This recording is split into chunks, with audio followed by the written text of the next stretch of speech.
دنیا کے سارے کام حضور نے کیے ہیں، تو آپ کو جو کرنا ہے حضور کے طریقے پر کریے۔ حضور نے حکومت بھی کی ہے، سیاست بھی کی ہے، شادی بیاہ بھی کیے ہیں، بچوں کو پالا بھی ہے، بچوں کی شادیاں بھی کی ہیں، تجارت اور کاروبار بھی کیا ہے، دنیا کے اندر بھرپور زندگی گزاری۔ اس بھرپور زندگی میں خالی کرتا پاجامہ ہی نہیں ہے، خالی ظاہری حلیہ ہی نہیں ہے، بلکہ یہ ہے کہ آپ اپنے سارے کاموں کو سنت کے مطابق بنائیں۔ تمام معاملات، کاروبار سنت کے مطابق ہونے چاہیے۔ معاملات کی جب بات کرتے ہیں مسلمانوں سے تو بڑے پریشان ہوتے ہیں، جی سنت کے مطابق کیسے کریں گے، یہ تو بڑا مشکل ہے اس زمانے میں۔ تو مشکل تو جناب مسلمان رہنا بھی ہے۔ میرا جملہ غلط تو نہیں، میرے دل میں اچانک آیا ہے، مشکل تو مسلمان رہنا بھی ہے۔ کیا چھوڑ دو گے ایمان کو؟ لیکن اچھی طرح یاد رکھیں کہ سنت کے مطابق جب آپ کاروبار کریں گے، شروع میں آپ کو لگے گا مشکل ہے، اور پھر پتہ چلے گا کہ اس سے زیادہ تو آسان ہی کچھ نہیں ہے۔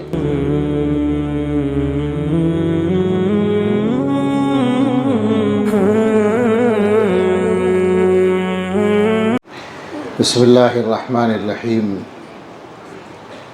الحمد للہ نحمده ونستعینه ونستغفره ونؤمن به ونتوکل علیہ ونعوذ باللہ من شرور انفسنا ومن سیئات اعمالنا، من يهده اللہ فلا مضل له ومن يضلله فلا هادی له، ونشهد ان لا الہ الا اللہ وحدہ لا شریک له، ونشهد ان سیدنا ونبینا ومولانا محمدا عبدہ ورسولہ صلی اللہ تعالی علیہ وعلی آلہ واصحابہ وبارک وسلم تسلیما کثیرا۔ اما بعد فاعوذ باللہ من الشیطان الرجیم، بسم اللہ الرحمن الرحیم۔ انا ارسلناک شاہدا ومبشرا ونذیرا۔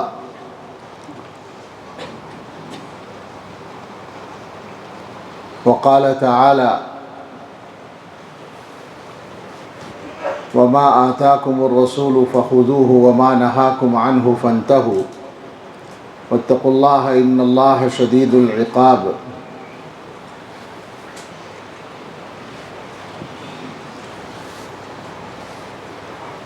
صدق اللہ العظیم۔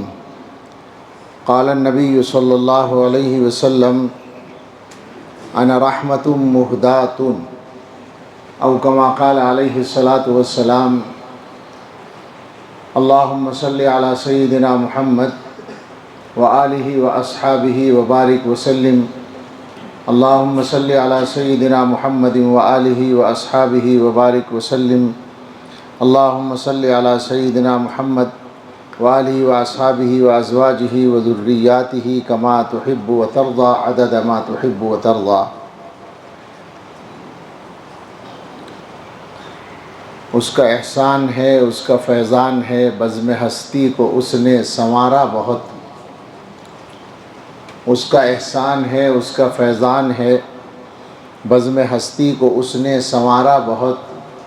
آج اشکوں سے میں نے محمد لکھا صلی اللہ علیہ وسلم۔ آج اشکوں سے میں نے محمد لکھا، اور پھر اس کو ہونٹوں سے چوما بہت۔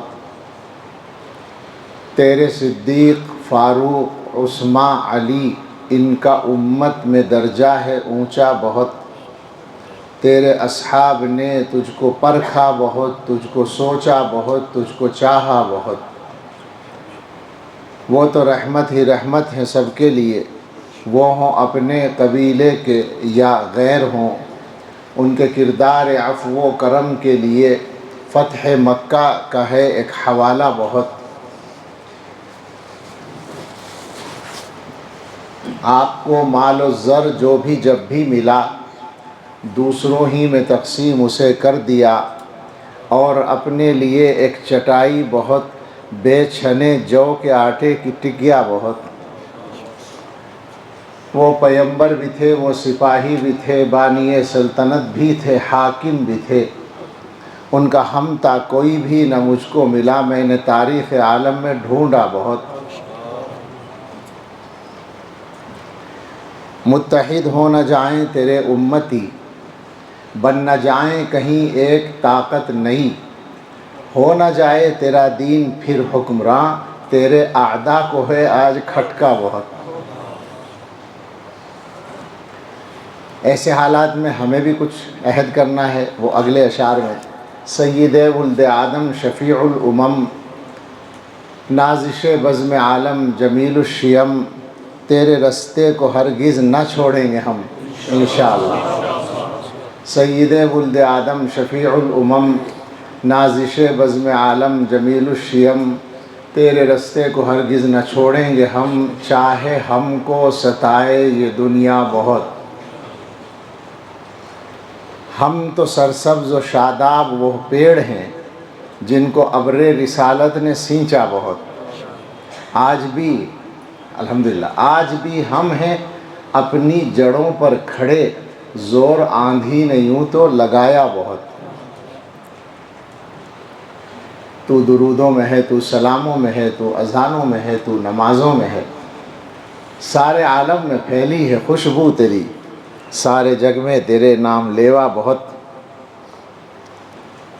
ایک شعر اور ہے، میرے جتنے بھی ہیں اہل خانہ جہاں، میں ذرا بدل کے پڑھتا ہوں، کچھ اور لفظ ہے، میرے جتنے بھی ہیں اہل خانہ جہاں، سب کے چہروں سے ہے نور ایما عیاں، آفتاب رسالت تیرا شکریہ، میرے گھر میں ہے تیرا اجالا بہت۔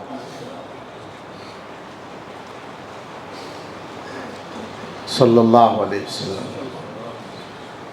اللہ تعالیٰ کا شکر ادا کرتے ہیں کہ اس مبارک ادارے میں حاضری کا موقع ملا، جہاں حضرت مولانا مفتی عبدالرشید صاحب دامت برکاتہم جیسی بزرگ شخصیت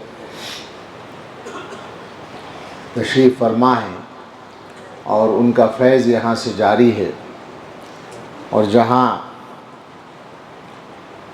اس علاقے کی علمی رونق جہاں سے قائم ہے، اور میرے بہت سے عزیز ترین احباب مولانا ظہور صاحب اور دوسرے فضلاء دارالعلوم یہاں مصروف خدمت ہیں، میرے لیے انتہائی مسرت اور خوشی کا موقع ہے۔ بہت ہی گناہ گار اور معمولی سا ایک طالب علم ہوں، اللہ تعالیٰ کی قدرت ہے، اللہ کا اختیار ہے، جس سے جو چاہے کام لیتے ہیں وہ ان کے ہاتھ میں ہے۔ تو میرے ذمہ یہ ڈیوٹی ہے کہ میں کچھ ان جوانوں سے عرض کروں جو جمع ہیں بڑی تعداد میں۔ برکت تو مفتی صاحب کی ہے، لیکن برکت میں ہم بھی شریک ہو گئے۔ دو تین باتیں کروں گا میں، سمجھیے گا۔ اور پہلی بات یہ کہ یہ زمانہ انتہائی، اگر میں کہوں کنفیوژن کا زمانہ ہے، کنفیوژن پیدا کرنے کا زمانہ ہے، تو شاید صحیح ہوگا میرا کہنا۔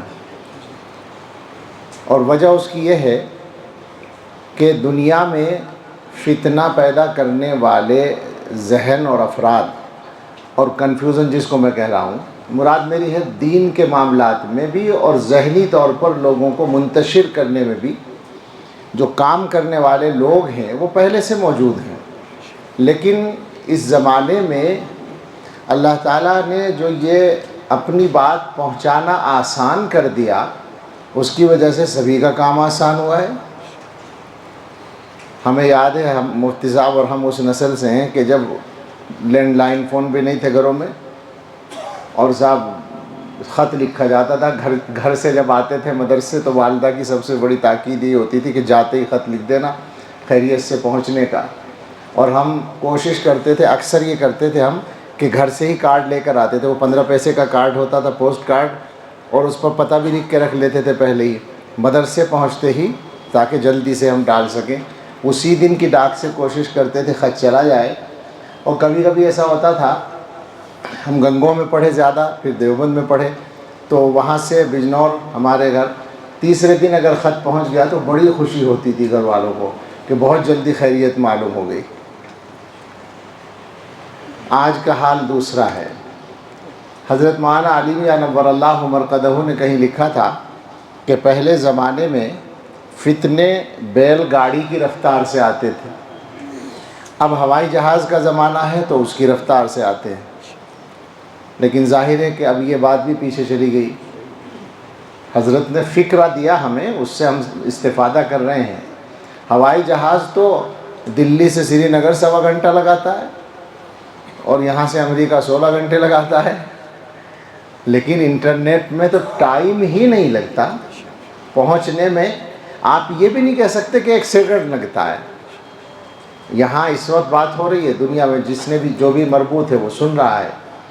تو یہ جو آسانی ہے یہ اللہ کی نعمت بھی ہے، نعمت تو ہے ہی، لیکن اس کے استعمال کے سلسلے میں انسان کو اختیار ہے کیسے کرے۔ تو ان لوگوں نے اور ان طاقتوں نے ان ذرائع کو پہلے سے زیادہ، ہم سے کہیں زیادہ، شاید ہم سے 99% زیادہ، ہم تو 1% میں آئیں گے مشکل سے، انہوں نے استعمال کیا ہے اور کر رہے ہیں۔ اس کی وجہ سے انتشار پیدا ہو رہا ہے۔ اور یہ بھی آپ یاد رکھیں، میں سب نوجوانوں سے خاص طور سے مخاطب ہوں کہ آپ ایماندار ہیں، سب کو ایماندار نہ سمجھا کریں، ساری خبروں کو سچا نہ سمجھا کریں، سارے ذرائع ابلاغ کو وحی الہی نہ سمجھا کریں۔ یہ اچھی طرح یاد رکھیں، یہ زمانہ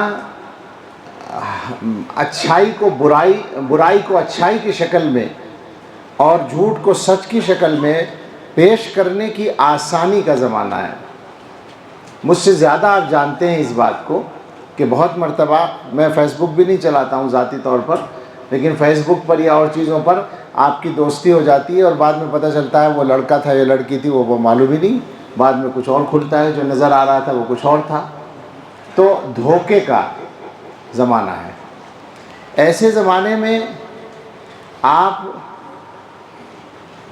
دنیا کے معاملات میں اور دین کے معاملات میں ہر سنی سنائی بات پر اعتماد کر لیں یا نہیں چلے گا، اس سے آپ کا نقصان ہو جائے گا۔ دنیا کے معاملات میں تو میں تفصیل میں نہیں جاؤں گا، سیاسی باتیں نہیں کرنی ہیں، لیکن اشارہ کر رہا ہوں میں کہ دنیا کی جو خبریں آپ دیکھتے ہیں اور سنتے ہیں تو ان کے بارے میں یقین کریں کہ اس زمانے میں جھوٹ بیچنے کے کاروبار ہوتے ہیں، اور اس کو بیچنے والے اور بکوانے والے بڑے لوگ ہوتے ہیں، طاقتیں ہوتی ہیں۔ اس کو ذہن میں ہمیشہ رکھنا چاہیے۔ لیکن دین کے معاملے میں آپ سے عرض کروں گا کہ ہمارے زمانے میں دینی رہنمائی کرنے کے لیے کچھ بھی ضرورت نہیں رہی۔ پہلے کم سے کم اتنا تھا کہ کوئی آدمی آپ سے آ کر دینی بات کرے تو آپ دیکھیں گے نا اس کی شکل کو کہ بھئی کیسا آدمی ہے، کون ہے، کوئی بزرگ لگ رہا ہے، عالم لگ رہا ہے، معتبر آدمی لگ رہا ہے، جاننے والا ہے، ہمارے رشتہ دار جانتے ہیں، یا ہمارے فلاں مولانا جانتے ہیں، یا فلاں مدرسے کا ہے، کچھ تو عطا پتہ ہوگا۔ آج کل ایک کرسی اور ایک میز چاہیے اور ایک موبائل چاہیے، جس کو سامنے رکھ کر آدمی دین کا رہبر بن جاتا ہے، اور اس کو کچھ بھی نہیں کرنا پڑتا، کوئی محنت نہیں کرنی پڑتی، وہ اپنا جو چاہتا ہے وہ بول دیتا ہے۔ اور ان ایسے جتنے لوگ ہیں، میں ایک پہچان بتا رہا ہوں، میں نام نہیں لوں گا، اشارہ کھلا کروں گا، نام نہیں لوں گا، ایسے جتنے لوگ ہیں جو آپ کو دین کے معاملے میں غلط رہنمائی دینے کا ارادہ باقاعدہ رکھتے ہیں اور وہی کام ہے ان کا پہلا نقطہ یہ ہوتا ہے کہ علماء سے رابطہ مت رکھنا، یہ تمہیں صحیح بات نہیں بتاتے۔ بتاؤ ایمانداری سے سنتے ہو یا نہیں یہ بات؟ علماء یہ حدیث چھپاتے ہیں، بولتے ہیں نا بعض لوگ کہ علماء نے یہ حدیث آج تک چھپا رکھی ہے، علماء نے یہ مسئلہ چھپا رکھا ہے، یہ بتاتے نہیں ہیں۔ علماء کی کون سی چیز راز ہے جناب؟ ہمارا تو سارا نظام کھلا ہوا ہے، کھلی کتاب ہے، ہم جو کچھ پڑھاتے ہیں وہ کھلی کتاب ہے، کوئی پابندی نہیں ہے۔ ہمارے سبق میں، ہمارے مدرسوں میں کوئی آدمی کب آ کر کیا سن لے اور پڑھ لے کوئی مسئلہ ہی نہیں کسی کے لیے، جب چاہے آ کر دیکھ لیں ہم کیا پڑھاتے ہیں۔ ہم جو کچھ لکھتے ہیں یا بولتے ہیں وہ سب معلوم ہے دنیا کو، پھر یہ الزام لگتا ہے کہ صاحب یہ چھپاتے ہیں۔ تو ایسے لوگوں سے ہوشیار رہیں۔ ایک سادہ سی بات سمجھ لیں کہ دین نہ میرے گھر کا ہے نہ آپ کے گھر کا، دین ہے اللہ کا اور حضرت محمد الرسول اللہ صلی اللہ علیہ وسلم کا۔ اللہ کے یہاں سے دین نازل ہوا ہے حضور علیہ السلام پر، حضور صلی اللہ علیہ وسلم سے ان کے صحابہ نے دین سیکھا ہے۔ اور یاد رکھیں صحابہ میں اہل بیت بھی شامل ہیں۔ آج کل خامخواہ کے پروپیگنڈے چل رہے ہیں کہ صاحب یہ اہل بیت کی بات نہیں کرتے، تو جب صحابہ کا لفظ بولا جائے گا تو اہل بیت کیا صحابہ نہیں ہیں؟ حضرت علی صحابی نہیں ہے رضی اللہ تعالیٰ عنہ؟ حضرت حسن و حسین رضی اللہ عنہما صحابی نہیں ہیں؟ سب صحابہ ہیں۔ تو صحابہ نے سیکھا حضور سے، صحابہ نے اپنے بعد والی نسل کو سکھایا، انہوں نے اپنے بعد والی نسل کو، انہوں نے اپنے بعد والی نسل کو سکھایا، یہاں تک کہ ہم تک پہنچا۔ تو دین معتبر کون سا ہوگا؟ کیا وہ معتبر ہو جائے گا جہاں آدمی بیٹھ کر یہ کہے کہ دیکھو حضور صلی اللہ علیہ وسلم کے بعد یا صحابہ کے بعد یہ بات چھپا دی گئی تھی، میں کھول کر لایا ہوں، 1400 سال تک نہیں ملی۔ حضور علیہ السلام تو یہ فرماتے ہیں کہ میری امت کبھی گمراہی پر جمع نہیں ہوگی، ہمیشہ دین محفوظ رہے گا۔ یہ آدمی کہتا ہے کہ 1400 سال تک دین اصلی شکل میں محفوظ نہیں رہا، تو اتنی سادہ سی بات ہی سے آپ کو سمجھ لینا چاہیے کہ جھوٹ بول رہا ہے، یہ غلط ہے، اس کی بات کو سننا ہی نہیں ہے۔ یہ بات سمجھ رہے ہیں نا؟ میں ایک معیار بتا رہا ہوں آپ کو۔ معتبر وہ علم ہے جس کا سلسلہ یہاں سے لے کر وہاں تک رسول اللہ صلی اللہ تعالی علیہ وسلم تک بالکل جڑا ہوا ہو، کوئی کڑی ٹوٹی ہوئی نہ ہو، کوئی دانہ نکلا ہوا نہ ہو، تسبیح کا تسلسل کے ساتھ ہو۔ اب کوئی ڈاکٹر بیٹھے گا میز لے کر، کرسی لے کر، کوئی انجینئر بیٹھے گا، کوئی مولانا صاحب کے نام سے بھی بیٹھے گا۔ آج کل دھوکہ دینے والے سب طرح کے لوگ ہیں۔ کوئی صوفی صاحب کے نام سے بیٹھے گا، کوئی حاجی صاحب کے نام سے بیٹھے گا، کوئی داعی بن کر بیٹھے گا۔ تو خدا کے واسطے دھوکے بازوں سے ہوشیار رہیے۔ میں اب آج کل ایک مثال دیا کرتا ہوں اپنے اوپر کہ مثال کے طور پر میں سائنس نہیں جانتا، میں نے نہیں پڑھی سائنس کے بارے میں مجھے دھوکہ دیا جا سکتا ہے۔ کوئی آدمی غلط بات بتائے تو میں نہیں پکڑ پاؤں گا، لیکن میں آپ کو بتا رہا ہوں کہ انشاءاللہ مجھے دھوکہ نہیں دے سکتا کوئی۔ کیوں؟ اس لیے کہ مجھے سائنس کا تو پتہ نہیں، مگر تھوڑی سی عقل میرے پاس ہے، مجھے یہ پتہ ہے کہ مجھے سائنس کس سے پوچھنا چاہیے۔ سمجھ میں آئی بات؟ تو آپ کو دھوکہ دے دیا جاتا ہے دین کے بارے میں، کیوں؟ اس لیے کہ آپ یہاں اس سمجھ کا استعمال نہیں کرتے کہ دین کس سے پوچھنا ہے۔ سادہ سی بات ہے بالکل۔ دوا، غلط دوا دی جا سکتی ہے بشرطے کہ آپ کو ڈاکٹر کی پہچان نہ ہو۔ ڈاکٹر صحیح ہے تو دوا صحیح ملے گی۔ تو یہ ایک بات ہے بنیادی جو میں عرض کرنا چاہتا ہوں اور پہنچانا چاہتا ہوں اپنے سارے جوانوں تک۔ دوسری ایک بات اور عرض کرنی ہے آج کل کے حالات کے تحت، وہ یہ ہے کہ ہمارے دین میں عقیدہ اصل ہے، عمل نمبر 2 پر ہے، عقیدہ نمبر 1 پر ہے۔ عقیدے کا مطلب یہ ہے، حضور علیہ السلام کے بارے میں اللہ نے فرمایا ہے وَمَا آتَاكُمُ الرَّسُولُ فَخُذُوهُ وَمَا نَهَاكُمْ عَنْهُ فَانْتَهُوا۔ جو رسول دیں وہ لے لو، جس سے روکیں رک جاؤ۔ جو رسول دیں، حضور نے کیا دیا ہے؟ جمیع ما جاء بہ النبی صلی اللہ علیہ وسلم، جو کچھ اللہ کی طرف سے حضور علیہ السلام لے کر آئے وہ سارا آپ کا دیا ہوا ہے۔ اس میں جو بنیادی چیز ہے وہ یہ ہے ان تؤمن باللہ وملائکتہ وکتبہ ورسلہ والیوم الآخر والقدر خیرہ وشرہ من اللہ تعالی والبعث بعد الموت۔ یہ عقیدے کی بنیاد ہے۔ اللہ پر ایمان، رسولوں پر ایمان، فرشتوں پر ایمان، دوبارہ زندہ کیے جانے پر ایمان، تقدیر پر ایمان، جنت جہنم پر ایمان، تفصیلات ہیں عقیدے کی کتابوں میں۔ عقیدہ اس طرح ہو جیسے رسول اللہ صلی اللہ علیہ وسلم نے بتایا اور جیسے صحابہ کرام نے سمجھا اور جیسے صحابہ کرام نے عقیدہ رکھا۔ اگر عقیدہ صحیح نہیں ہوگا تو چاہے عمل کتنا ہی اچھا ہو اس کا اعتبار نہیں ہوگا۔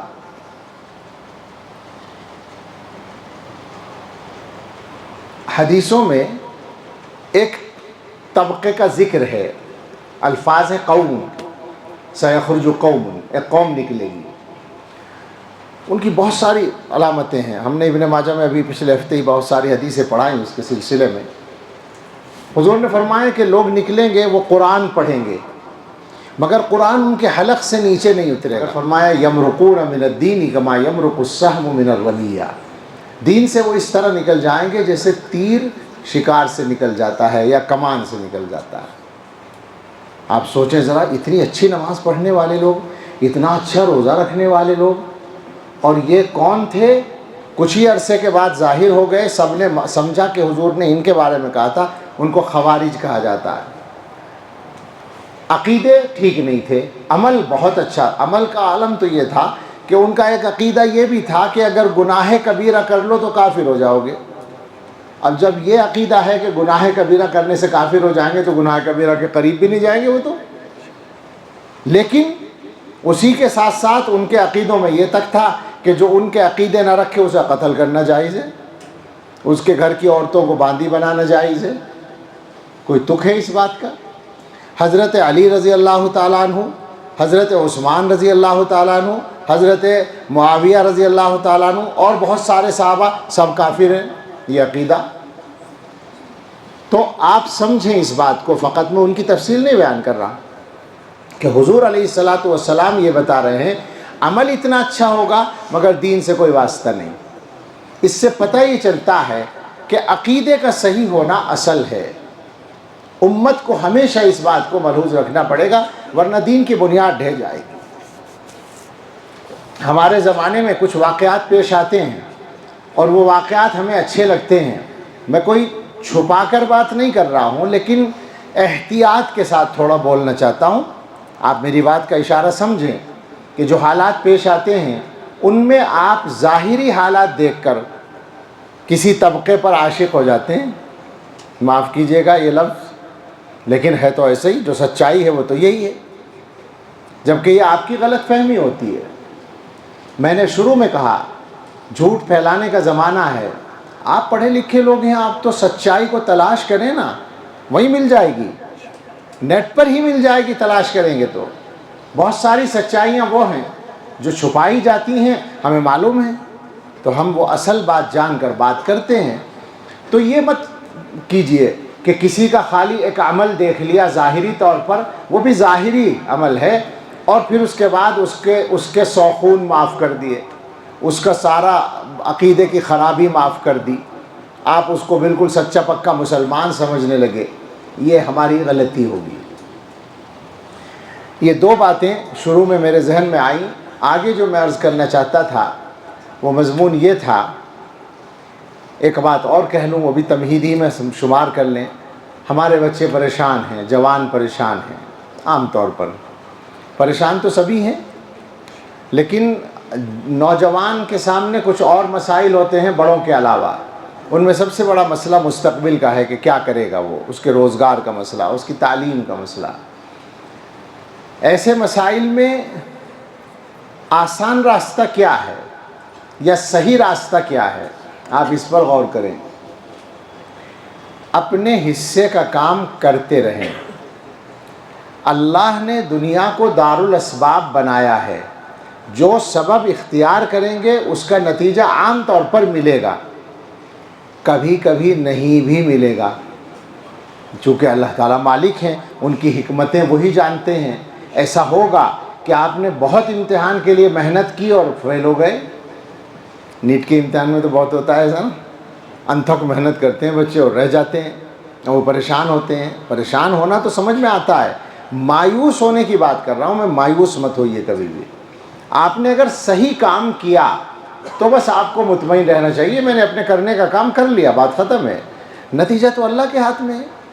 ایک آدمی نے دکان کھولی اور وہ دکان اس کے اعتبار سے ایسی ہے کہ روزانہ 1 لاکھ کی سیل ہونی چاہیے، نہیں ہو رہی. اب کیا کرے؟ پریشان ہو؟ نہیں، پریشان ہونے کی ضرورت نہیں، کام کرتا رہے. اپنے کرنے کا کام وہ کر رہا ہے، نتیجہ اللہ کے ہاتھ میں ہے. تو یہ بہت ہی آسان، آپ کہیں گے اتنی جلدی حل کر دیا اتنا بڑا مسئلہ، خواہ مخواہ کچھ ویسے ہی لگ رہا ہے. ایسا نہیں ہے. جتنی محنت کریں گے، دین کو پڑھیں گے، بزرگوں سے سمجھیں گے، اسی نتیجے پر پہنچیں گے۔ آخری نتیجہ یہی ہے، اپنے حصے کا کام ٹھیک کر لو، نتیجہ اللہ کے حوالے کر دو، اللہ کی طرف سے جو نتیجہ ملے اس پر راضی ہو جاؤ۔ اچھا راضی نہیں ہوگے تو کیا کر لو گے؟ راضی ہونے کی ضرورت اس لیے ہے کہ راضی ہونے کے علاوہ راستہ نہیں ہے ہمارے پاس۔ ہم اپنی حکومت میں نہیں ہے، یہ دنیا ہماری حکومت نہیں ہے، اللہ کی حکومت ہے، اللہ کی ملکیت ہے۔ ہاں دنیا سے ہم جب ٹھیک عمل کر کے چلے جائیں گے تو ایک جگہ ہمیں ملے گی، وہاں ہماری حکومت ہوگی، اس کا نام جنت ہے انشاءاللہ۔ وَلَكُمْ فِيهَا مَا تَشْتَهِي أَنفُسُكُمْ، جو چاہو گے وہ ملے گا، وہاں ملے گا۔ خواہشات پوری ہونے کی جگہ جو ہے وہ جنت ہے، دنیا نہیں ہے۔ دنیا تو کام کرنے کی جگہ ہے، اس کام کرنے کا نتیجہ ہماری مرضی کے مطابق بھی ہو سکتا ہے، خلاف بھی ہو سکتا ہے۔ بھئی آپ سوچیں ذرا، آپ کے گھروں میں، رشتہ داروں میں کئی لوگوں کا انتقال کم عمری میں ہو گیا، ہر خاندان میں ملیں گے ایسے لوگ، 40 سال میں، 30 سال میں، 35 سال میں۔ بڑا مشکل ہوتا ہے، ہو گیا نا، اب کیا کر لیا ہم نے اور آپ نے؟ راضی ہوئے، وہی مر گئے، دفن کر دیا، اس کے علاوہ اور کر کیا سکتے ہیں؟ تو اللہ تعالیٰ کی جو تقدیر ہے یا اللہ کا جو فیصلہ ہے اس کو ماننے کا مزاج بنائیے تاکہ آپ پریشان نہ ہوں۔ باقی یہ بھی یقین رکھیں کہ یہ دنیا فانی ہے، یہاں کی ہر چیز فانی ہے۔ پریشانی آئی ہے نا، ختم ہو جائے گی، پریشانی ہمیشہ نہیں رہے گی۔ بھئی آسانی تھی وہ ختم ہوئی، پریشانی آ گئی، پریشانی بھی جائے گی، پھر آسانی آ جائے گی، یہ پکی بات ہے۔ اب میں اس پر آتا ہوں، جو مضمون سوچا تھا وہ یہ تھا کہ ہم لوگ اپنے الجھنوں میں پڑھ کر بہت سے ضروری کاموں کو بھولتے ہیں۔ ہمارے سب سے بڑے محسن اللہ کے بعد، اللہ تعالیٰ کی بات نہیں ہو رہی، انسانوں کی بات ہو رہی، انسانوں میں سب سے بڑے محسن ہیں سید الاولین والآخرین رحمۃ للعالمین حضرت محمد الرسول اللہ صلی اللہ علیہ وسلم۔ دنیا میں ہمارا کوئی بھی محسن ہوتا ہے تو اس کا کچھ حق ہمارے ذمہ بنتا ہے، والدین کا حق بنتا ہے، یا کوئی آدمی ہمارے ساتھ احسان کر دیتا ہے اس کا حق بنتا ہے۔ تو سوچنے کی بات ہے کہ سب سے زیادہ لازمی حق کس کا ہونا چاہیے ہمارے ذمہ؟ حضرت محمد صلی اللہ علیہ وسلم کا۔ تو یہ پکی بات ہے کہ حضور علیہ السلام کے ہمارے ذمہ بہت سارے حق ہیں، ہم لوگوں سے وہ حق عام طور پر ادا نہیں ہو رہے، اور وجہ یہ ہے کہ ایک تو ہمیں حقوق کی زیادہ خبر ہی نہیں ہے، حضور کا کیا کیا حق ہے عام طور پر ہمارے ذہنوں میں یہ بات نہیں ہے، اور دوسرے عمل کا مزاج بھی ہمارا کمزور ہے۔ تو میں چند حقوق پر بات کرنا چاہتا ہوں جو ہمارے معاملات کو بھی حل کریں گے اگر ہم عمل کر لیں۔ رسول اکرم صلی اللہ تعالیٰ علیہ وسلم کے حقوق پر باقاعدہ کتابیں، آپ علماء سے پوچھیں کہ پرانے زمانے سے اس موضوع پر کتابیں لکھی ہوئی ہیں۔ سب سے مشہور کتاب ہے الشفاء بتعریف حقوق المصطفیٰ صلی اللہ علیہ وسلم، قاضی عیاض رحمۃ اللہ علیہ کی، اور وہی اس میں اصل ماخذ ہے اس موضوع پر۔ اس زمانے میں بہت سی کتابیں لکھی گئی ہیں، نئی کتابیں، عربی میں بھی اور کچھ اردو میں بھی۔ قرآن و حدیث سے ان کتابوں میں جو حقوق بیان کیے گئے ہیں ان میں پہلا حق ہے الایمان بہ، رسول اللہ صلی اللہ علیہ وسلم پر ایمان لانا، لتؤمنوا باللہ ورسولہ۔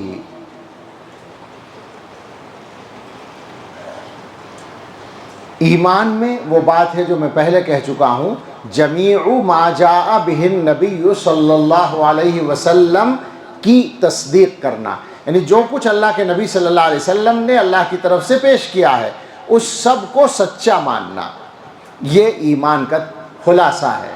باقی تفصیلات ہیں، یعنی آپ پر اور آپ کی وحی پر پختہ یقین رکھنا۔ آپ یقین کریں کہ آج کل کے زمانے میں وہ جو فتنہ کرنے والے ہیں انہوں نے اس ایمان پر بھی خطرناک حملے کر رکھے ہیں، اور ہمارے نوجوان جو کچے ہوتے ہیں وہ اس کا شکار ہوتے ہیں۔ مثال کے طور پر ایمان کا پہلا نقطہ اللہ کو ماننا ہے، تو آج کل وہ جو ایتھزم والے ہیں، الحاد والے ہیں، محنت کرتے ہیں ہمارے جوانوں پر کہ میں اللہ کو مانتے ہو؟ مانتے ہیں. کیوں مانتے ہو؟ دیکھا ہے کبھی؟ دیکھا تو نہیں ہے. جب دیکھا نہیں تو کیوں مانتے ہو؟ اب یہ بیچارہ سوچنے لگتا ہے. ایک دم سے یہ انکار نہیں کرتا چونکہ مسلمان کا بچہ ہے، لیکن پریشان ہو جاتا ہے. حالانکہ بہت آسان سی بات ہے کہ دنیا میں بہت ساری چیزیں ہم دیکھے بغیر مانتے ہیں. دیکھے بغیر بہت ساری چیزیں. دنیا کے کتنے شہر آپ لوگوں نے دیکھے ہیں؟ سنتے ہیں کہ ایک واشنگٹن نام کا شہر ہے، ایک برمنگم نام کا شہر ہے، ایک فرینکفرٹ نام کا شہر ہے، ایک پیرس نام کا شہر ہے، ایک لندن نام کا شہر ہے. گئے کبھی نہیں، دیکھا کبھی نہیں، یقین ہے کہ ہیں وہ موجود. اور اپنے اندر عقل ہمارے دماغ میں ہے جی وہ تو سب سے زیادہ ہے. کسی نے لکھا ہے کہ ہر آدمی اپنی عقل کو زیادہ سمجھتا ہے اور دوسرے کے مال کو زیادہ سمجھتا ہے. یہ سوچتا ہے کہ عقل تو میرے پاس زیادہ ہے اور پیسہ اس کے پاس زیادہ ہے، یہ ظاہر نہیں کرتا، چھپا رکھا ہے اس نے. تو عقل ہمارے پاس ہے، ہاں ہے. دیکھا ہے کبھی عقل کو؟ کبھی نہیں دیکھا تو کیسے مانتے ہو؟ خواہ مخواہ کی باتیں ہیں. یعنی میں اس موضوع پر باقاعدہ بات نہیں کر رہا ہوں، مجھے زیادہ معلومات بھی نہیں، لیکن میں مثال سے یہ سمجھانا چاہتا ہوں کہ کتنی کمزور بات ہے. ان کی جو سب سے بڑی دلیل ہے یہی ہے، اور وہ کتنی کمزور ہے کہ اللہ کو دیکھا نہیں ہے تو کیوں مانتے ہو. اس کے بعد وہ شک ڈالتے ہیں وحی میں. ایسے کیسے ہو سکتا ہے کہ آسمان سے فرشتہ آ رہا ہے وحی لے کر؟ وہ شک پیدا کرنے کے لیے پوری کتابیں لکھ رکھی ہیں وحی کے انکار پر، اور خود اللہ کے انکار پر موٹی موٹی کتابیں بڑے بڑے مفکرین کہلانے والے لوگوں نے لکھی ہیں. اب کوئی آدمی اگر سادہ عقل سے سوچے اللہ کو ماننے کے بعد، اللہ کو ماننے سے پہلے تو وحی ماننا ممکن نہیں ہوگا، لیکن اگر اللہ کو مان لیا، اور اللہ کو ماننا تو آدمی کی مجبوری ہے، مانے بغیر رہ نہیں سکتا. اللہ کو ماننے کے بعد وحی کو ماننا بہت آسان ہے کہ جب اللہ مالک ہے، اللہ خالق ہے، تو اس نے دنیا میں ہمیں خامخواہ تو بھیج نہیں دیا، اسی کی طرف سے ہمیں زندگی گزارنے کا طریقہ ملنا چاہیے. یہ عقلی بات ہے. لہٰذا اب اس کے کچھ بندے دعویٰ کرتے ہیں کہ ہمارے پاس اللہ نے وہ طریقہ بھیجا ہے، وحی کے ذریعے فرشتہ لے کر آیا. تو اس زمانے کے لوگ ان سے کہتے ہیں کہ صاحب کوئی کیسے یقین کریں ہم تمہارا؟ تو وہ معجزہ دکھاتے ہیں. وہ یقین ہو جاتا ہے کہ بالکل ٹھیک ہے، ان کے ہاتھ پر معجزہ ظاہر ہو رہا ہے. اسی وجہ سے اللہ تعالیٰ نے یہ فیصلہ کر رکھا ہے کہ کسی جھوٹے نبی کے ہاتھ پہ معجزہ کبھی ظاہر نہیں ہوتا. جھوٹا نبی جو چاہے کر لے، اس کو معجزہ نہیں ملتا. بہت تفصیل میں نہیں جانا، واپس آتا ہوں میں. وحی کے بارے میں شک پیدا کرنے کا اس زمانے میں مسلسل کام ہو رہا ہے. اور اس کے بعد اسلام کی تعلیمات کے بارے میں، قرآن کے بارے میں. اور یہ ہمارا کوئی الزام نہیں ہے. بہت سے لوگ سمجھتے ہیں کہ صاحب مولوی لوگ تو یوں ڈراتے رہتے ہیں. آج کل تو کچھ کہنے کی ضرورت نہیں ہے، یوٹیوب پر جائیے اور دیکھ لیجئے، سب کچھ مل جائے گا. میں ذکر کیا کرتا ہوں، ایک بہت دنوں کی بات ہے، وہ اب بھی موجود ہے وہ یوٹیوب پر، لیکن چند سال پہلے ہمارے بچوں نے بتایا تھا، اس کو دیکھا ہم نے. عربی زبان میں ایک سیریل تھا باقاعدہ، اس کا نام تھا سؤال جری، جرأت مندانہ سوال. اور اس کو چلانے والا جو آدمی تھا اس کا نام تھا، عربی میں لکھتا تھا وہ الاخ رشید، برادر رشید. رشید کے معنی تو ہدایت یافتہ کے ہیں، مگر وہ بالکل غیر رشید تھا. وہ مسلمان سے عیسائی بنا ہوا تھا. اس کا باپ مسجد کے امام صاحب تھے، ان کا بیٹا گمراہ ہو گیا تھا، اور وہ اتنا بڑا گمراہ ہوا کہ اس نے دوسروں کے ایمان کو ختم کرنے کی ٹھان لی تھی. تو وہ پتہ نہیں روزانہ یا ہر ہفتے، یہ تو مجھے یاد نہیں، لیکن اس کی ایک کیا کہیں گے اس کو، ایک قسط ہوتی تھی، ایک کلپ، ایک ایپیسوڈ ہوتا تھا تقریباً 1 گھنٹے کا، 55 منٹ کا، 60 منٹ کا، 65 منٹ کا، 50 منٹ کا. اور وہ عربی میں، وہ عرب ہی تھا. وہ آپ سوچئے عربوں میں یہ کام ہو رہا تھا. اور مجھے جہاں تک یاد ہے وہ بیٹھا ہوا بھی کسی مسلم ملک ہی میں تھا. جی، کتابیں اس کے پاس رکھی ہوتی تھیں، حدیث کی، تفسیر کی، سیرت کی، تاریخ کی، اور ان سے حوالے نکال نکال کر سمجھاتا تھا. جو آدمی پکا ایمان نہ رکھتا ہو یا صحیح سمجھ اور علم نہ رکھتا ہو، آسانی سے گمراہ ہو جائے. زبان اتنی شاندار بولتا تھا کہ اس کی عربی کے طور پر اگر آپ سمجھیں تو شاندار عربی بولتا تھا. فصیح عربی اور سمجھ میں آنے والی. اور عنوانات معلوم ہے اس کے کیسے ہوتے تھے؟ میں نے 2-3 اس کی قسطیں دیکھی تھی بس. جب میں نے دیکھا تھا تو 565 ایپیسوڈ موجود تھے یوٹیوب پر. جی ایک عنوان بتاتا ہوں، 3 بتاتا ہوں آپ کو. حل القرآن کلام اللہ، کیا قرآن اللہ کا کلام ہے، یہ عنوان اور اس پر بات. اور وہ اب آپ کے سامنے ثابت کرنے کی کوشش کرے گا کہ قرآن اس لائق نہیں ہے کہ اس کو اللہ کی کتاب مانا جائے. جی 1 گھنٹے وہ اس کے لیے تقریر کر رہا ہے. حل محمد صلی اللہ علیہ وسلم رسول اللہ، کیا محمد صلی اللہ علیہ وسلم اللہ کے رسول ہیں؟ یہ سوال قائم کر رہا ہے ایک ایپیسوڈ میں. اور جواب میں وہ تقریباً 1 گھنٹہ محنت کر رہا ہے یہ ثابت کرنے کے لیے کہ نعوذ باللہ نعوذ باللہ نعوذ باللہ، حضرت محمد صلی اللہ علیہ وسلم کی شخصیت ایسی نہیں ہے کہ وہ اللہ کے رسول ہوں. آپ سمجھ رہے ہیں کتنی خطرناک ہے. ایک اس کا ایپیسوڈ تھا حل محمد صلی اللہ علیہ وسلم ابن عبداللہ، کیا حضور صلی اللہ علیہ وسلم عبداللہ صاحب کے بیٹے ہیں؟ یعنی نسب میں شک پیدا کر رہا حضور کے. اتنی جسارت. تو آپ سوچیں ذرا، جہاں ایسے ایسے ایمان کے ڈاکو کام کرتے، اور جب یہ عربی میں ہو رہا ہے تو انگلش میں کتنا ہوتا ہوگا؟ آپ لوگ جا کر دیکھیں گے تو پتہ چل جائے گا. ہر زبان میں ہوتا ہے. تو میں یہ کہہ رہا تھا کہ حضور علیہ السلام کا پہلا حق ہے الایمان بہ، آپ پر ایمان لانا. اور دنیا اس ایمان سے آپ کو ہٹانے کے لیے کام کر رہی ہے. نوجوانوں کو سمجھ اور عقل سے کام لینا پڑے گا. دوسرا آپ کا حق ہے محبتہ، حضور علیہ السلام سے محبت کرنا. اس پر زیادہ محنت کرنے کی ضرورت نہیں. پہلے سے اللہ تعالیٰ نے یہ نعمت تقریباً ہر مسلمان کو دے رکھی ہے. اور یہ اللہ تعالیٰ کی طرف سے ایک طرح سے ہم سب کے ایمان کی حفاظت کا انتظام ہے. یہ اللہ نے دے دیا. حضور کی جو محبت دل میں ڈالی وہ اللہ نے ڈالی. مجھے عجیب سا وہ واقعہ یاد آیا. قدرت اللہ شہاب جو ہیں، آپ جانتے ہوں گے، مصنف، شہاب نامہ ان کی کتاب ہے. وہ سرکاری افسر تھے بڑے. ان کے پاس کوئی آدمی آیا اپنی زمین کا کیس لے کے، اور اس نے یہ کہا کہ میں بہت دن سے پریشان ہوں اس مسئلے میں. فلاں دن مجھے رسول اللہ صلی اللہ علیہ وسلم کی زیارت ہوئی اور آپ نے یہ فرمایا کہ ان کے پاس چلے جاؤ، فلاں جگہ جو کمشنر ہیں ان کے پاس چلے جاؤ، تو حضور نے بھیجا ہے مجھے تمہارے پاس. تو وہ یہ کہتے ہیں کہ مجھے یہ خیال ہوا کہ کہیں جھوٹ نہ بول رہا ہو. تو میں نے اس سے کہا بھائی سچ بھی کہہ رہے ہو؟ ایسے ہی ہوا؟ انہوں نے یہ بھی سوچا بھائی میری کیا حیثیت ہے کہ حضور میرے پاس بھیجیں. تو وہ آدمی، اس کی آنکھوں میں آنسو آ گئے اور وہ کہنے لگا اجی جھوٹ بولتا تو اللہ کے نام پہ بولتا، رسول کے نام پہ کیسے بول سکوں جھوٹ. تو یہ ہے وہ حضور کی محبت کہ وہ اللہ کے نام پہ جھوٹ بولنے کو اتنا بڑا نہیں سمجھ رہا، لیکن رسول اللہ صلی اللہ علیہ وسلم کے نام پہ جھوٹ بولنے کی اس کی ہمت نہیں ہے. حضور علیہ السلام کی محبت ہم سب کا سرمایہ ہے، اور ان کا جو مقام ہے، ایک اس کے بعد ایک حق ہے توقیرہ، حضور علیہ السلام کی توقیر، آپ کی بڑائی دل میں رکھنا، عظمت دل میں رکھنا. خدا نہیں سمجھنا مگر خدا کے بعد سب سے بڑا سمجھنا، یہ توقیر ہے.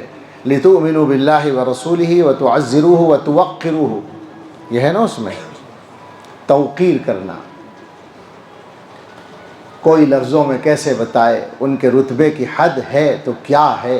ہم نے اپنے بڑوں سے سنا ہے صرف اللہ ان سے بڑا ہے. یہ مقام ہے حضور کا، یہ بھی ایک حق ہے آپ صلی اللہ علیہ وسلم کا. اس کے بعد آگے بڑھیں تو حضور علیہ السلام کا ایک حق ہے اتباعہ صلی اللہ علیہ وسلم، آپ کا اتباع. اتباع کی جب بات آتی ہے تو بہت پانی مرتا ہے ہمارے یہاں. محبت میں تو ہم سب خوش ہو جاتے ہیں کہ الحمدللہ ہمارے دلوں میں محبت ہے تو اس لیے یہاں پکڑے نہیں جائیں گے، امید ہے. لیکن جب اتباع کا نمبر آتا ہے تو سچی بات یہ، آپ غور کریں کہ کیا واقعی سچی محبت ہونے کے باوجود اتباع میں اتنی سستی ہو سکتی ہے؟ ہونی نہیں چاہیے مگر ہم کہتے ہیں کہ ہو رہی ہے. یعنی مطلب یہ کہ محبت کا انکار نہیں، محبت ہے پھر بھی یہ سستی ہو رہی ہے اتباع کرنے میں. حضور علیہ الصلاۃ والسلام کا اتباع یعنی ان کے طریقے پر چلنا، یہ اچھی طرح سمجھ لیں۔ حضور کے طریقے پر چلنے کا مطلب میں نے آج دوپہر اسی پر بیان کیا، یہ نہیں ہے خالی کہ آپ ٹوپی پہن لیں، داڑھی رکھ لیں، کرتا پاجامہ پہن لیں اور سمجھ لیں کہ ہم نے حضور کی سنت پہ عمل پورا کر لیا۔ علماء یہ کہتے ہیں کہ رسول اکرم صلی اللہ تعالیٰ علیہ وسلم نے دنیا میں بھرپور زندگی گزاری ہے، دنیا کے سارے کام حضور نے کیے ہیں، تو آپ کو جو کرنا ہے حضور کے طریقے پر کریے۔ حضور نے حکومت بھی کی ہے، سیاست بھی کی ہے، شادی بیاہ بھی کیے ہیں، بچوں کو پالا بھی ہے، بچوں کی شادیاں بھی کی ہیں، تجارت اور کاروبار بھی کیا ہے، دنیا کے اندر بھرپور زندگی گزاری ہے۔ حضور صلی اللہ علیہ وسلم کے برابر دنیا میں کوئی آدمی کام کر ہی نہیں سکتا۔ تو اس بھرپور زندگی میں خالی کرتا پاجامہ ہی نہیں ہے، خالی ظاہری حلیہ ہی نہیں ہے، بلکہ یہ ہے کہ آپ اپنے سارے کاموں کو سنت کے مطابق بنائیں۔ ظاہری حلیہ بھی بنائیں، یہ بھی چاہیے، لیکن اس کے ساتھ ساتھ تمام عبادتیں، نماز، روزہ، حج، زکوٰۃ، صدقہ، خیرات، تلاوت، ذکر، ساری عبادتیں سنت کے مطابق ہونی چاہیے۔ تمام معاملات، کاروبار سنت کے مطابق ہونے چاہیے۔ معاملات کی جب بات کرتے ہیں مسلمانوں سے تو بڑے پریشان ہوتے ہیں، جی سنت کے مطابق کیسے کریں گے، یہ تو بڑا مشکل ہے اس زمانے میں۔ تو مشکل تو جناب مسلمان رہنا بھی ہے۔ میرا جملہ غلط تو نہیں، میرے دل میں اچانک آیا ہے، مشکل تو مسلمان رہنا بھی ہے۔ کیا چھوڑ دو گے ایمان کو؟ لیکن اچھی طرح یاد رکھیں کہ سنت کے مطابق جب آپ کاروبار کریں گے، شروع میں آپ کو لگے گا مشکل ہے، اور پھر پتہ چلے گا کہ اس سے زیادہ تو آسان ہی کچھ نہیں ہے۔ سودی قرضے، سود نے تباہ کر رکھا ہے ساری دنیا کو اور ہندوستان بھر کے مسلمانوں کو، بڑے اور چھوٹے دونوں۔ کاروبار کے لیے بڑے قرضے لیے جاتے ہیں اور گھروں کا خرچہ چلانے کے لیے چھوٹے قرضے لیے جا رہے ہیں جو عورتوں کو دیے جاتے ہیں۔ دونوں مصیبت ہیں۔ آپ جب سنت کے مطابق کاروبار کرنے چلیں گے تو سب سے پہلی رکاوٹ یہی آئے گی، سب سے پہلا مسئلہ یہی آئے گا کہ صاحب وہ بغیر لون لیے اگر کاروبار کریں گے تو پھر تو ٹیکس کا مسئلہ ہوگا، فلاں ہوگا۔ کوئی بات نہیں، ٹیکس ادا کریے، بہت زیادہ کرنا ہوگا بہت زیادہ کر دیجئے۔ اللہ تعالیٰ آپ کو جتنا دینا چاہتے ہیں وہ آپ کو مل کے رہے گا، اور حلال ہوگا، وہ مبارک ہوگا۔ حضور صلی اللہ علیہ وسلم کی ہدایت کے مطابق کاروبار ہوگا تو سب سے بڑا فائدہ یہ ہوگا کہ آپ کی آمدنی حلال ہوگی، اور جب آپ کے بچے حلال کھائیں گے تو آپ کے بچے اچھے ہوں گے، آپ کے بچے ٹھیک ہوں گے، وہ دیندار ہوں گے، وہ آپ کے فرما بردار ہوں گے، وہ گمراہی کا شکار نہیں ہوں گے۔ یہ سب سے بڑا فائدہ ہوگا۔ اور یاد رکھیں، کاروبار کے سلسلے میں کوئی ایسا معاملہ نہیں نکلے گا قیامت تک جس کی رہنمائی شریعت میں نہ ملے۔ حضور صلی اللہ علیہ وسلم نے خود کاروبار کیا، صحابہ نے کاروبار کیا۔ ابھی میں دوپہر سنا رہا تھا کہ ایک صحابی ہیں حضرت حکیم ابن حزام رضی اللہ تعالیٰ عنہ، وہ کاروبار کی اتنی سمجھ رکھتے تھے کہ حضور علیہ الصلاۃ والسلام نے ان کو ایک دینار دیا کہ جاؤ بازار سے ایک بکری خرید کے لاؤ۔ اب وہ گئے بازار میں اور انہوں نے جا کر 1 دینار کی ایک بکری خریدی، اور وہیں بازار میں رک گئے کچھ دیر، اور تھوڑی دیر کے بعد گھوم کے وہ بکری 2 دینار میں بیچ دی۔ پھر اس کے بعد 1 دینار کی ایک اور بکری خرید لی اور حضور کی خدمت میں لا کے پیش کر دی، 1 بکری اور 1 دینار۔ دینار بھی بچ کے آ گیا، بکری بھی آ گئی۔ حضور صلی اللہ علیہ وسلم نے پوچھا بھائی یہ کیا ہے؟ کہنے لگے جی میں نے 1 دینار میں بکری خریدی، اس کو 2 دینار میں بیچ دیا، پھر 1 دینار میں خرید لی دوسری بکری، اور یہ دینار بچا کے لایا ہوں۔ تجارت اس طرح کی انہوں نے۔ حضور علیہ الصلاۃ والسلام نے وہ دینار تو صدقہ کر دیا، ہے تو حضور کی شان تھی۔ حضور صلی اللہ علیہ وسلم کے یہاں مال تو رکتا نہیں تھا، ارادہ ہی نہیں تھا روکنے کا، لیکن ان کو حضور نے برکت کی دعا دی۔ یعنی اس کا مطلب ہے کہ تجارت کی سمجھ ہے تمہیں، تو ان کو حضور علیہ السلام نے برکت کی دعا دی۔ باقی حضور کے یہاں چونکہ سونے چاندی کو سونے کی اجازت نہیں تھی، دن میں تو آ سکتا تھا، مال جو ہے دن میں آ جاتا تھا، مگر قیام کرنے کی اجازت نہیں، سونے کی اجازت نہیں تھی گھر میں، نہ سونے کو نہ چاندی کو۔ وہ یاد ہے نا، عصر کی نماز کے بعد تیزی سے گئے گھر میں، صحابہ ڈرے کہ کوئی پریشانی ہے. پھر تھوڑی دیر میں تشریف لا کے فرمایا کہ وہ ایک سونے کا ٹکڑا رکھا تھا، یاد نہیں رہا تھا، ابھی یاد آیا تو میں نے سوچا کہ رات ہونے سے پہلے اسے خرچ کر دوں. یہاں سے میں نے یہ لفظ لیا ہے کہ حضور کے گھر میں سونے کو اور چاندی کو سونے کی اجازت نہیں تھی، رات ہونے سے پہلے پہلے آپ نکل جائیں. یہ تو اختیار تھا حضور کا. پر تجارت آپ کریں گے، معاملات کریں گے، حضور صلی اللہ علیہ وسلم کا اتباع وہاں بھی آپ کے اوپر آتا ہے اور اس کا فائدہ زندگی بھر آپ کو ملے گا. یہ معاملات کی بات ہے. معاشرت، انسانوں کے ساتھ برتاؤ، حضور علیہ السلام کے طریقے پر اگر کرنا شروع کر دیں تو سچی بات ہے 80% مسئلے تو اسی کے ہیں. گھر والوں سے الجھن ہے، کچھ شوہر بیوی کے درمیان ہے، یا پڑوسیوں کے ساتھ ہے، یا رشتہ داروں کے ساتھ ہے، یا پارٹنروں کے ساتھ ہے. بھئی یہی سب چکر ہے. جو لوگ رسول اللہ صلی اللہ تعالیٰ علیہ وسلم کے طریقے کے مطابق انسانوں سے پیش آتے ہیں، انسانوں کے ساتھ برتاؤ، معاشرت جس کو کہتے ہیں، تو ان کا معاملہ بالکل بدل جاتا ہے اور انسانوں کا معاملہ ان کے ساتھ بدل جاتا ہے. پھر انسان یہ دیکھتا ہے کہ بھئی یہ آدمی تو بڑا شاندار ہے، یہ آدمی تو بڑا اچھا معاملہ کرتا ہے. حقیقت یہ ہے کہ غیروں کے ساتھ جہاں ہم رہتے ہوں وہاں خاص طور سے حالات کو ٹھیک کرنے کا سب سے شاندار نسخہ ہے کہ حضور علیہ السلام کی معاشرت کو اختیار کیا جائے. معلوم ہے نا، یہودی سب سے بڑے دشمن شروع سے. حضور کے ساتھ تو ایسی دشمنی سیدھے سیدھے کی ہے، ڈائریکٹ کی ہے، زہر تک دیا ہے، حضور کو دینے کی کوشش کی ہے، جادو انہوں نے کیا حضور پر. اس کے باوجود پڑوس میں ایک یہودی رہتا تھا، کچھ دن نظر نہیں آئے تو حضور پوچھ رہے ہیں وہ کہاں گیا بھائی، ہمارا یہودی پڑوسی کہاں ہے، یعنی اس کی بھی فکر کر رہے ہیں. حضور علیہ السلام کا جو معاشرت کا طریقہ ہے وہ تو ساری دنیا کو، صحیح بات یہ ہے کہ اخلاق میں اسیر کرنے والا ہے، تو اس کو بھی سنت کے مطابق بنائیے، اتباع کیجئے. اور اسی کے ساتھ ساتھ اخلاق کا مطلب ہے وہ صفات جو آپ کے اندر ہیں، دل کے معاملات، دل کے اندر بڑائی نہ ہو، دکھاوا نہ ہو، حسد نہ ہو، تواضع ہو، اخلاص ہو، خیر خواہی ہو. یہ سب حضور علیہ السلام کے اتباع کے حصے ہیں. تو اتباع ایک حق ہے اور اتباع بہت بڑا لفظ ہے کہ ساری زندگی کو حضور کے تابع بنا دو. اچھا، کچھ لوگ کہیں گے جی یہ تو بڑا مشکل کام ہے. میں کہا کرتا ہوں سنت کے خلاف چلنا کچھ آسان کام ہے. ایک بہت سادہ سی مثال جس پہ لوگ ہنستے ہیں، داڑھی. بتاؤ داڑھی رکھنا آسان ہے یا کاٹنا آسان ہے؟ رکھنا آسان ہے. بھئی ہم لوگوں کو مہینے بھر بھی کچھ نہیں کرنا پڑتا، مہینے ڈیڑھ مہینے کے بعد محسوس ہوتا ہے کہ کچھ بڑی ہو رہی تو چلو تھوڑے سے کاٹ دو، اور وہ بیچارے کو روزانہ ڈیوٹی ہے چھیلنے کی.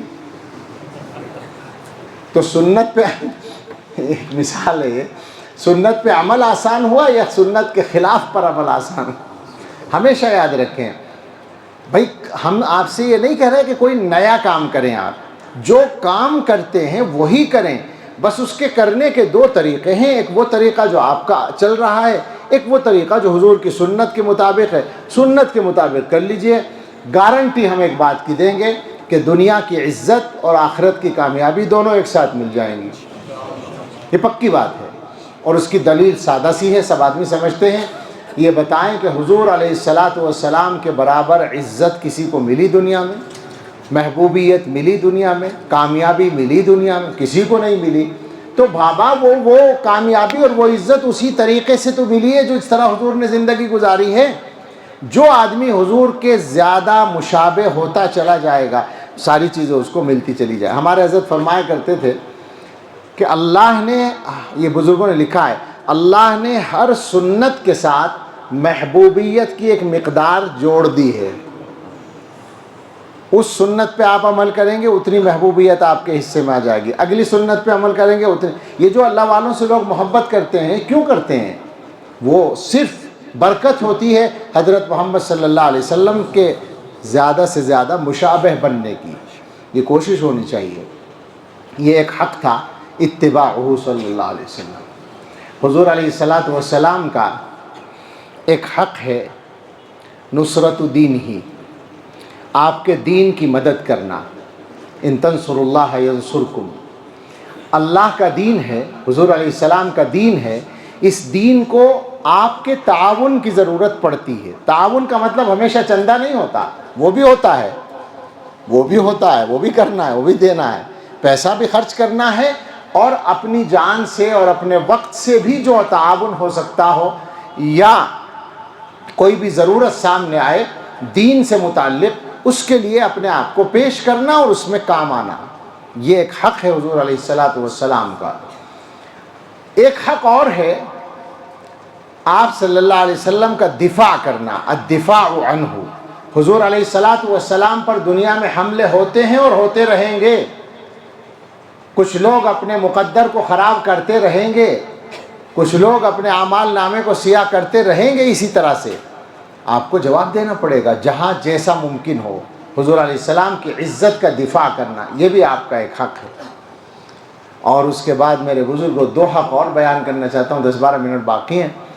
ایک حق ہے رسول اللہ صلی اللہ علیہ وسلم کا محبت اہل بیتہ، اور دوسرا حق ہے محبت اصحابہ. یہ 2 حق ہیں، آپ کے اہل بیت سے محبت کرنا اور آپ کے صحابہ سے محبت کرنا. اگر کوئی آدمی اہل بیت کی محبت میں کوئی کمی کرتا ہے، اس کا ایمان خطرے میں ہے. بالکل اسی طرح اگر کوئی آدمی صحابہ کی محبت میں کمی کرتا ہے، اس کا بھی ایمان خطرے میں ہے. دونوں باتیں یاد رکھنی ہیں، دونوں کو ایک ساتھ لے کر چلنا ہے. مگر ایک وضاحت ہے، اہل بیت کی محبت نمبر 1 پر بالکل رکھنی ہے.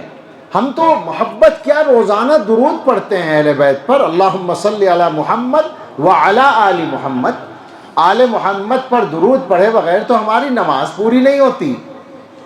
مگر اہل بیت کو ماننا ہے اور ان سے محبت کرنی ہے، جیسے اللہ نے بتایا، جیسے رسول اللہ صلی اللہ علیہ وسلم نے بتایا، اور جیسے خود اہل بیت نے بتایا. یہ نہیں چلے گا کہ آپ اہل بیت کو خدا بنا دیں. ان کی محبت کا اور ان کی عظمت کا یہ مطلب نکالنا کہ آپ شرکیہ باتیں کرنے لگیں. مستقل ایک مذہب بنا ہوا ہے، مجھے نام لینے کی ضرورت نہیں، آپ سمجھ سکتے ہیں.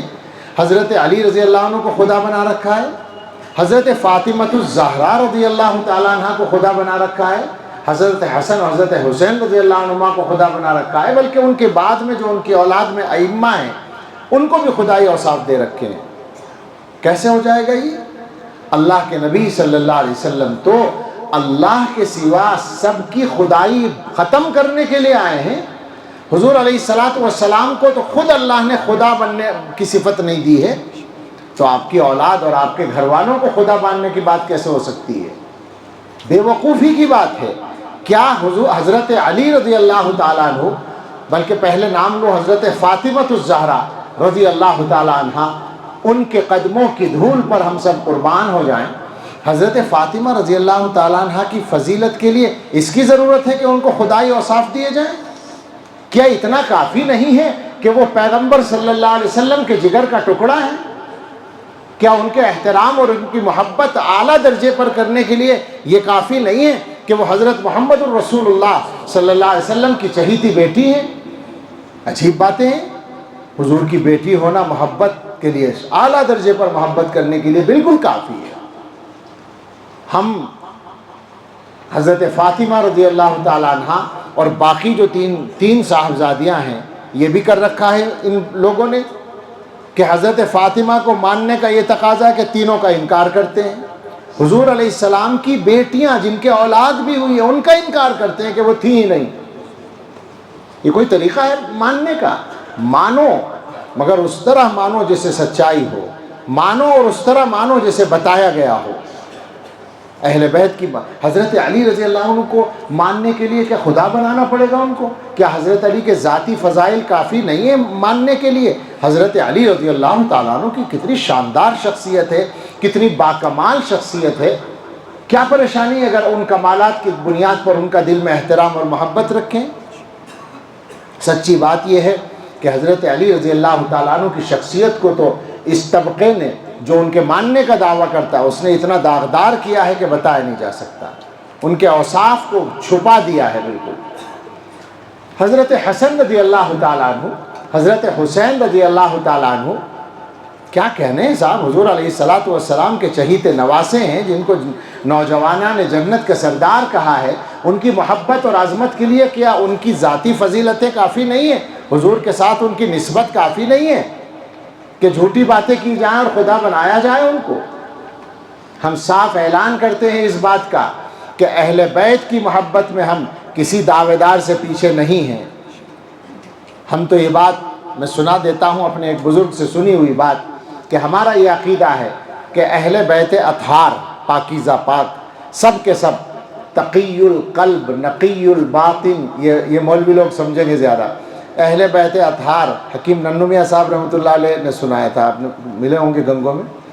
اہل بیت اطہار سب کے سب تقی القلب نقی الباطن صفی الاخلاق ذکی النسبہ عالی النسب راضی مرضی عند اللہ محفوظ من اللہ تھے۔ یہ ہمارا عقیدہ ہے۔ لیکن اسی کے ساتھ ساتھ حضور علیہ الصلاۃ والسلام کے اہل بیت کو آپ مان رہے ہیں چونکہ وہ حضور کے اہل بیت ہیں، مگر اہل بیت کو بھی آپ نے محدود کر دیا ہے۔ جو حضور کے بیت میں رہنے والے لوگ ہیں، بیت کسے کہتے ہیں؟ گھر کو۔ گھر میں کون رہتا ہے سب سے پہلے؟ گھر والی کہتے ہیں اردو میں بیوی کو۔ تو جو گھر والے ہیں ان کو آپ نے نکال رکھا ہے۔ عجیب بات ہے، حیرت کی بات ہے۔ جو اہل البیت جن کو قرآن میں کہا ہے انما یرید اللہ لیذھب عنکم الرجس اہل البیت، ازواج مطہرات مخاطب ہیں، ان کو نہیں مانتے۔ تعجب کی بات ہے، پتہ نہیں کون سا گھر مراد ہے حضور کا۔ جن گھروں میں رسول اللہ صلی اللہ علیہ وسلم اپنی مقدس ازواج کے ساتھ جو ہماری مائیں ہیں رہتے تھے، آپ قیام فرماتے تھے، راتوں کو رہتے تھے، دنوں کو رہتے تھے، وہ ازواج مطہرات اہل بیت میں نہیں ہے۔ کمال کی بات ہے۔ اس کے بعد میں یہ کہتا ہوں کہ اہل بیت کو ہم مان رہے ہیں حضور علیہ الصلاۃ والسلام کی نسبت سے، تو صحابہ کا کیا ہوگا؟ صحابہ کے بارے میں کیا ہوگا جن پر رسول اللہ صلی اللہ تعالیٰ علیہ وسلم نے محنت کی اور ان کی تربیت کی؟ ان کے بارے میں کیا ہوگا؟ کیا ان کو مانے بغیر دین پورا ہو جائے گا؟ ایک بہت سادہ سی دلیل دیتا ہوں۔ مفتی صاحب یہ مدرسہ چلاتے ہیں، اگر کوئی آدمی یہ کہے کہ ان کے مدرسے کے پڑھے ہوئے بچے جو ہیں یہ پڑھائی میں بہت کمزور ہیں اور ان کا کردار بھی اچھا نہیں ہے، تو یہ اصل برائی بچوں کی ہوگی یا مفتی صاحب کی کمزوری ہوگی؟ یہی تو سمجھا جائے گا کہ بھائی ان سے تربیت کرنا نہیں آیا، نعوذ باللہ۔ یہ مثال ہے۔ ایک طبقہ مستقل یہ کہہ رہا ہے کہ نبی کے صحابہ نے یہ کیا اور یہ کیا اور یہ کیا، اس کا مطلب یہ ہوا کہ نبی صلی اللہ تعالیٰ علیہ وسلم ان کی تربیت کرنے میں نعوذ باللہ نعوذ باللہ نعوذ باللہ کامیاب نہیں ہوئے۔ یہی تو نکلا نا مطلب۔ اور قرآن کہتا ہے کما ارسلنا فیکم رسولا منکم یتلو علیکم آیاتنا ویزکیکم۔ سارے علماء کہتے ہیں ہم نے رسول بھیجا ہے جو تمہارے سامنے قرآن کی آیات پڑھے اور تمہاری تربیت کرے۔ تمہاری کس کی؟ صحابہ کی۔ اللہ تعالیٰ کہہ رہے ہیں کہ رسول کی ڈیوٹی ہے تربیت کرنے کی، اور آپ کہہ رہے ہیں کہ ان کی تربیت صحیح نہیں ہوئی، تو اس کا مطلب کیا ہوا؟ اعتراض کس پر ہوا؟ اعتراض ہو گیا حضرت محمد الرسول اللہ صلی اللہ تعالیٰ علیہ وسلم پر۔ کتنی خطرناک بات ہے، ایمان خطرے میں ہوتا ہے۔ اس لیے بالکل صفائی کے ساتھ یہ بات ہے، اس کو سمجھیں کہ کوئی فرقہ واریت نہیں ہے۔ فرقہ واریت وہاں ہے جہاں تمام تسلیم شدہ اور ثابت شدہ چیزوں کا انکار کیا جا رہا ہے۔ رسول اللہ صلی اللہ تعالیٰ علیہ وسلم نے اپنے صحابہ کا مقام بھی بیان کیا ہے، اور حضور نے تو بعد میں بیان کیا، اللہ نے قرآن میں بیان کر رکھا ہے۔ لہٰذا یہ حضور علیہ السلام کے حق کا مسئلہ ہے کہ جس طرح ضروری ہے کہ آپ کے اہل بیت سے محبت کی جائے، اور اہل بیت میں آپ کی آل اولاد ساری اور گھر والے یعنی آپ کے ازواج مطہرات یہ سب اہل بیت میں شامل ہیں، ان سے اعلیٰ درجے پر محبت کی جائے، کسی میل اور ملاوٹ کے بغیر، پوری صفائی کے ساتھ، دل کی گہرائی سے۔ بالکل اسی طرح ضروری ہے کہ آپ کے اصحاب سے بھی محبت کی جائے، اور ان کو اپنے لیے حق کا معیار سمجھا جائے، اس لیے کہ سارا دین صحابہ ہی کے ذریعے ملا ہے۔ بڑے بڑے محدثین نے یہ بات لکھی ہے کہ جو لوگ صحابہ پر تنقید کرتے ہیں اصل میں ان کا نشانہ ہے ہمارا دین، وہ ہمارے دین کو مجروح کرنا چاہتے ہیں، ہمارے دین پر سیدھے سیدھے حملہ نہیں کر سکتے تو صحابہ پر حملہ کر، جب گواہی معتبر نہیں رہیں گے تو دین کہاں سے معتبر رہے گا؟ یہ خطرناک بات ہے، اس کا شکار کبھی نہ ہو، اس کو سمجھ لیں اچھی طرح سے۔ ہمارے ایمان کا یہ تقاضا ہے۔ میں نے چند حقوق بیان کی، میں دوبارہ دوہرا دیتا ہوں۔ آپ صلی اللہ علیہ وسلم پر ایمان لانا، آپ سے محبت کرنا، آپ کی عظمت دل میں رکھنا، آپ کا اتباع کرنا، آپ کے دین کی مدد کرنا، آپ کا دفاع کرنا، آپ کے اہل بیت سے محبت کرنا، آپ کے صحابہ سے محبت کرنا، یہ سب حقوق النبی صلی اللہ علیہ وسلم علی امتی، اللہ کے نبی صلی اللہ علیہ وسلم کے حقوق ہیں آپ کی امت پر۔ دعا کریں کہ اللہ تعالی ہمیں یہ حقوق ادا کرنے کی توفیق عطا فرمائے، اس زمانے کے فتنوں سے ہماری حفاظت فرمائے۔ ہوشیار رہنے کی بھی ضرورت ہے، دعا تو کرنی ہی ہے، دعا کی برکت سے ہماری حفاظت ہوگی، لیکن جو اللہ تعالیٰ نے عقل دی ہے، سمجھ دی ہے، اس کو دین پر صحیح طور سے قائم رہنے کے لیے استعمال بھی کرنا ہے۔ جیسے میں نے شروع میں کہا تھا کہ دین کہاں سے لینا ہے، اس کی سمجھ لے کر آپ چلیں اور دنیا کے پروپیگنڈوں سے زیادہ متاثر نہ ہوں۔ ہم تو سیدھی سادی بات جانتے ہیں کہ اللہ کے نبی صلی اللہ علیہ وسلم نے صراط مستقیم کا ایک دائرہ بنا دیا ہے، ما انا علیہ و اصحابی، میرا طریقہ اور میرے صحابہ کا طریقہ۔ بعض لوگ کہتے ہیں کہ اہل بیت کا ذکر نہیں کرتے، میں کر دیتا ہوں۔ معلوم ہے حدیث، حضور علیہ السلام نے فرمایا دو چیزیں چھوڑ کر جا رہا ہوں، کتاب اللہ، کہیں لفظ ہے اپنی سنت اور کہیں لفظ ہے اپنے اہل بیت، تو بالکل صحیح ہے، کتاب اللہ پر قائم رہنا ہے، اہل بیت کے طریقے پر قائم رہنا ہے۔ اہل بیت کا طریقہ سچائی کے ساتھ تلاش کرو تو صحابہ کے ساتھ ملیں گے، پورے طور پر صحابہ کے ساتھ ملیں گے۔ لہٰذا یہ جو راستہ ہے حضور علیہ السلام کی سنت اور حضرات صحابہ کا طریقہ، یہ فریم ہے صراط مستقیم کا، اس کے اندر ہمیں رہنا ہے۔ اللہ تعالی ہم سب کو اس کی سمجھ بھی عطا فرمائے اور اس پر استقامت نصیب فرمائے۔ آمین۔ وآخر دعوانا الحمدللہ رب العالمین۔